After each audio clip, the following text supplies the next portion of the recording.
I I don't know why it's such a struggle tonight to do this recording, but I'm doing it. A little self care. Just had some ashwagandha. If you never heard of ashwagandha, look it up. It's an Indian herb, and it's really good for like stress, anxiety. I discovered it probably about it's a little popular, so you probably heard of it. Probably about 12 years ago, maybe not that long, maybe 10.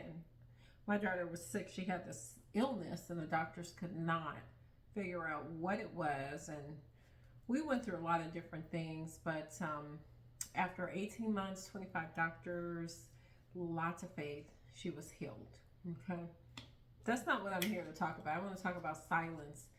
It's the time and the place to talk and not to talk. Because sometimes you just should not speak.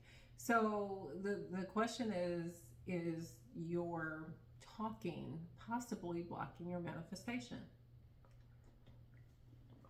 I'm going to show you this cute little thing I have. Really good for your skin as we get older, ladies. Of course, we know gravity hits and drags us down, and this actually helps to push it back up. My daughter told me about this little thing. You can get it actually where I bought it from took forever, but I think they sell them. I'm pretty sure they sell them on Amazon. I'm not sponsoring this in any way, but just FYI.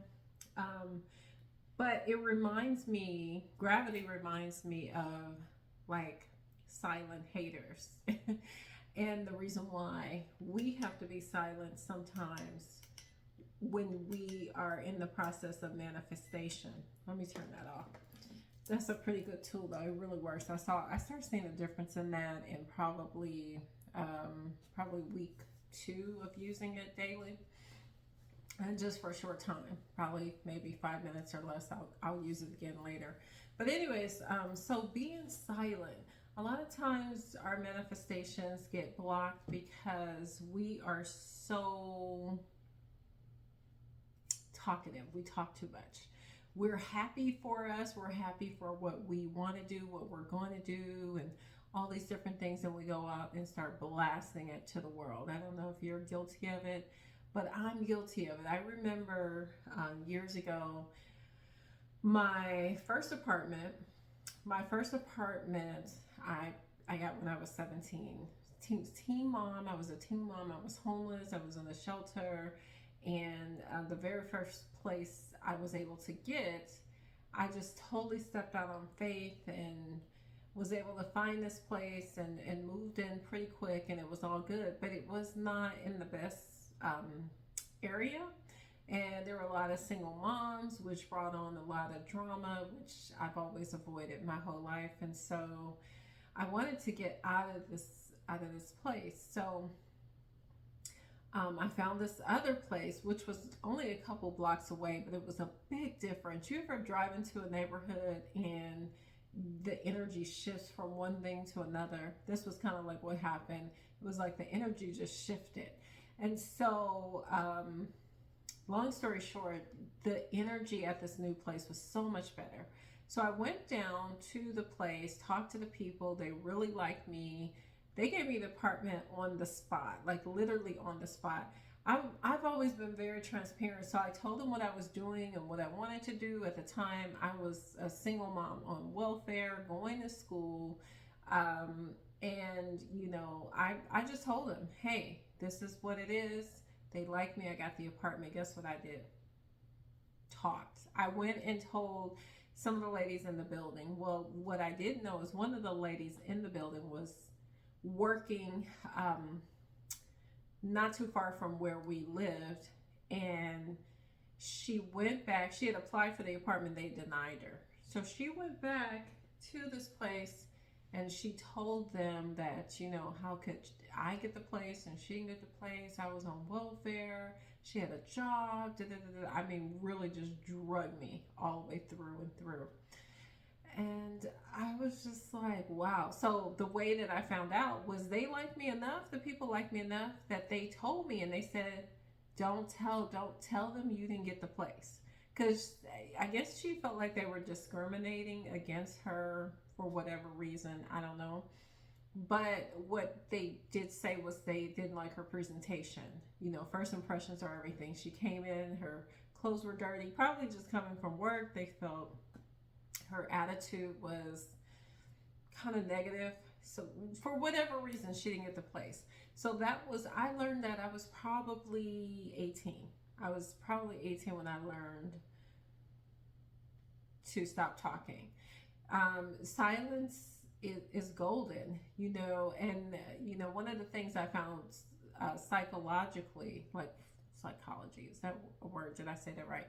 But for the sake of psychology, it's like when we say we're going to do something, we start telling people, it sends a signal that it's already done. And the chances of us doing it are slim to none. So that's why it's better just to work on things and just pop up with it. Just pop up with the new car. Pop up. I recently lost 30, well, total of 30 pounds. But initially I started with juicing and I lost 25 pounds. But I never told anybody, like, hey, I'm getting ready to lose weight. I just showed up. I just started working. I wrote down what I wanted. I envisioned how I wanted to look.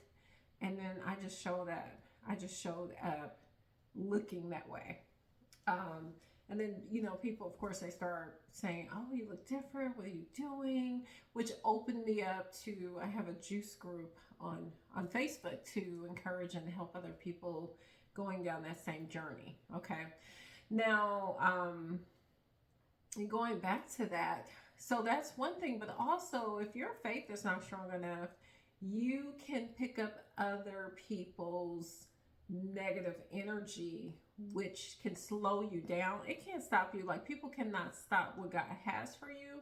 However, it can slow you down when you're talking too much, because they may start projecting their beliefs on why it's not going to work. Or, you know, we always have the people who does she think she is? Who does he think he is? If you haven't encountered that, it's probably because you're not really doing. But, you know, those people, and sometimes it's usually people that are very close to us, which can be heartbreaking. So it's just better to just show up with it. Show up with the new car, the house, the new career, the business.